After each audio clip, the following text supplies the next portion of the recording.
Bangladesh computer council বিসিসির সাথে এনআইডির তথ্য ভান্ডারের সংযোগ বিচ্ছিন্ন করেছে নির্বাচন কমিশন। চুক্তির শর্ত লঙ্ঘন করা এবং ২ কোটি টাকা বকেয়া থাকায় এই সিদ্ধান্ত নেওয়া হয়েছে বলে জানান এনআইডির মহাপরিচালক ASM হুমায়ুন কবির। এনআইডি যাচাইয়ের জন্য বর্তমানে ১৮৩টি প্রতিষ্ঠানের সাথে চুক্তি আছে জাতীয় পরিচয় নিবন্ধন অনুবিভাগের।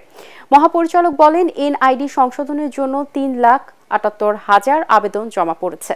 ক্র্যাশ প্রোগ্রামের মাধ্যমে এই আবেদনগুলো দ্রুত সমাধান করা হবে।